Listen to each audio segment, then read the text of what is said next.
So Gianni, you are the only one in this series of groups that is a group by himself. Yeah. That is the only part in English that we say. Okay. So now they have to start the translation. Nella, I think negli ultimi anni, negli anni 70, ma anche negli anni successivi, sei ritornato spesso su un concetto in cui affermavi che il più puro livello concettuale dove si possa incominciare a produrre architettura è quello in cui si parte da un riconoscimento della natura. Dell'architettura nella natura.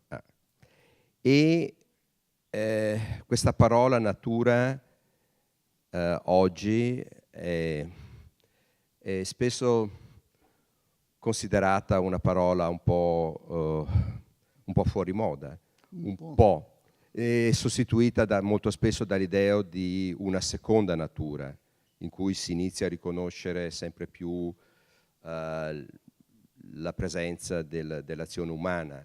Si parla spesso di antropocene. Che come tu sei stato negli Stati Uniti negli anni 70, come potresti definire l'idea di natura con cui tu sei incontrato in quegli anni negli Stati Uniti? Quali erano le differenze rispetto a un'idea di natura in quegli anni in Europa? Come questo concetto di natura è evoluto in questi anni fino ad oggi? C'è un rapporto tra l'idea di natura e il discorso sull'ambiente? Certamente. Io sono europeo, sono nato in Europa. L'Europa è paragonato agli Stati Uniti, al Canada, è un posto pieno di gente e pieno di storia. La presenza del passato è pesante, è forte. I tessuti dell'occupazione, dell'attivazione e dell'attività dell'uomo nei secoli, nei millenni, sono vari e sono sovrapposti gli uni sugli altri e sono tuttora con una certa attenzione leggibile. Si può anche attraversare la Toscana solo seguendo itinerari etruschi o romani o medievali o rinascimentali, e così per tutta l'Europa. Quindi come giovane architetto io pensavo che non ero mai in presenza di un foglio bianco. C'era sempre su questo foglio, non esattamente in trasparenza, ma abbastanza chiaro, le tracce dell'uso del territorio precedente. Il foglio bianco non c'era e quindi la presenza del passato era incombente. Ti era permesso di fare qualcosa solo dove il tessuto degli itinerari, i nodi le città che erano i nodi su questi tessuti, quando questo tessuto si smagliava, no? Allora in questo buco, in questa imprecisione del tessuto potevi intervenire. Arrivando negli Stati Uniti succedeva tutto il contrario, a parte diciamo le coste abbastanza urbanizzate, ma il resto è vuoto per un europeo.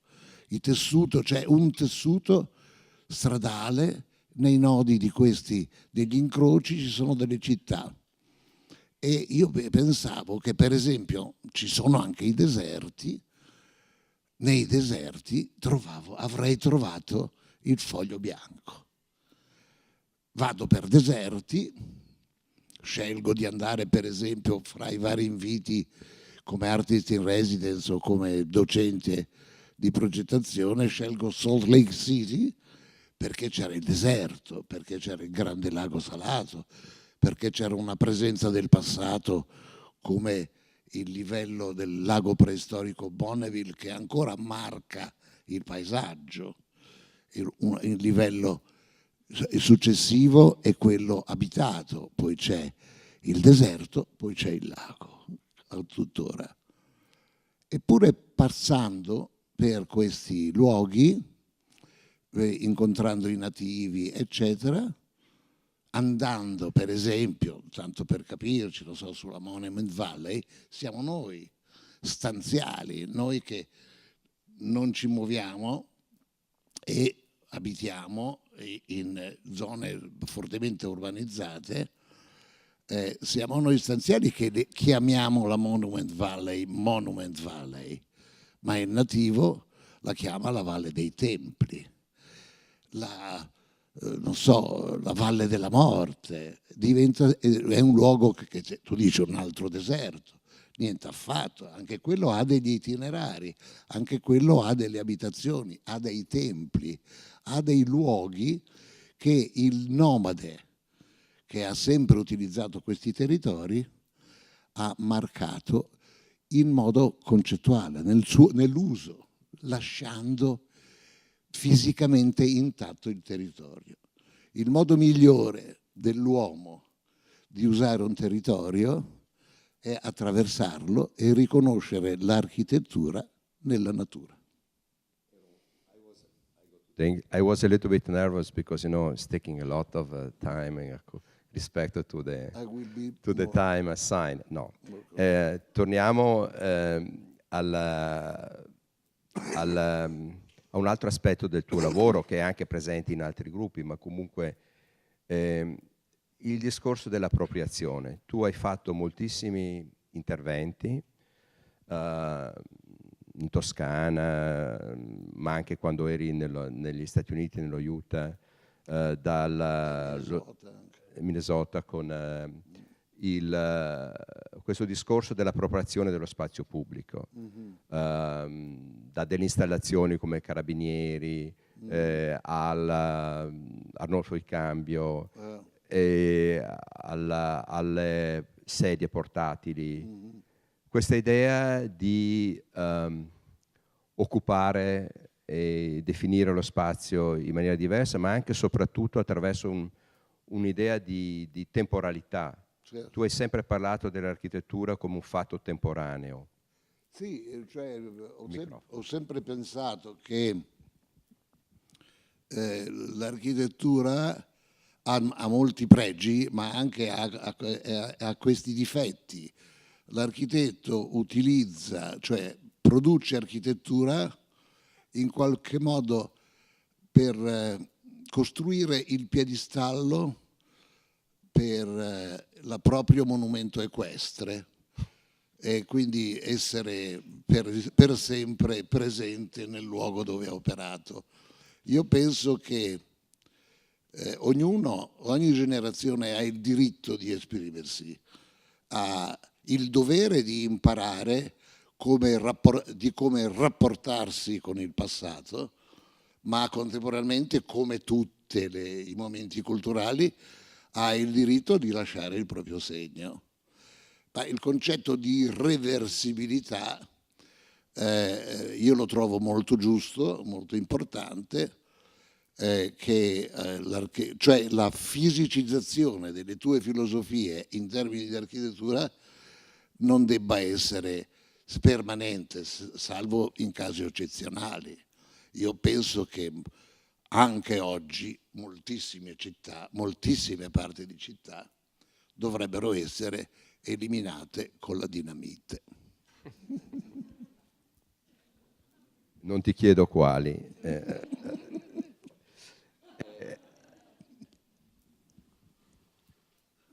Nella mostra c'è anche una serie di film tuoi, girati proprio alcuni all'inizio della tua ricerca.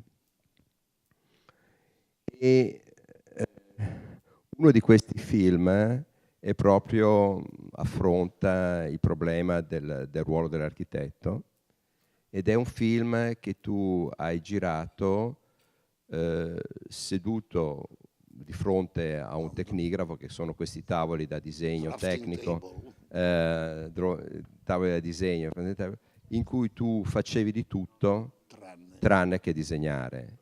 Cioè, potresti spiegare un po' cos'è stata o cos'è ancora oggi questa tua idea del ruolo dell'architetto? Sì, quello era una provocazione, cioè, fu un'idea che mi venne in casa mia, misi sul cavalletto una delle mie cineprese e cominciai a girare. Su un tavolo di disegno facevo di tutto, anche le cose più ributtanti, tipo strizzarmi i punti neri della faccia, contare i denari, stiracchiarmi, fare qualsiasi cosa, ma non il tavolo di disegno. Perché l'architettura è ridotta a un'attività professionale e per me invece l'architettura è un linguaggio, è la trascrizione in senso spaziale di una struttura mentale, di un percorso filosofico, di un'attività culturale. E quindi l'architettura non è solo la professione. L'ho sempre pensato, anche quando facevo il liceo, quando ero nella senior high school. Io pensavo che l'architettura è come la musica, è come la letteratura, è come fare teatro, è come recitare, è come esprimere il proprio tempo e dare forma al tuo linguaggio, al linguaggio del tuo tempo, della tua generazione dentro il tuo tempo. Quindi anche rapportandoti al passato e rapportandoti alle altre generazioni che convivono con te. Questo era molto importante. Scegliere architettura dopo il primo anno ero assolutamente uncomfortable, cioè non mi andava, era una scuola che mi preparava solo alla professione, a come obbedire ai limiti e alle regole che regolano la costruzione. Importantissimo, ma si trascurava del tutto la trascrizione del percorso mentale in linguaggio spaziale. Questo non te lo insegnano. Nella scuola di musica ti insegnano la musica, ti insegnano a parlare attraverso la musica. In qualsiasi altra scuola della comunicazione ti insegnano altri linguaggi con cui esprimerti. Con l'architettura non c'era, tant'è vero che la mia generazione, che si esprimeva almeno con un linguaggio visivo, se non con l'attenzione sullo spazio come era per me, la mia vera università non è stata la facoltà, cioè l'università, la scuola di architettura che peraltro ho terminato, ho preso anche la licenza più che altro per spaventare i colleghi, più che per me, per usarla, ma l'importante per me era con i miei coetanei, per esempio gli artisti visivi, e anche nel campo del teatro, della musica, eccetera, non c'erano molti confini disciplinari, era possibile dare forma, vedere come la mia generazione si esprimeva anche negli altri campi. E tutto questo poi confluiva nella tua voglia, nel tuo modo di fare architettura, non esattamente on a drafting table. Grazie Gianni. Io adesso vorrei introdurre il prossimo partecipante.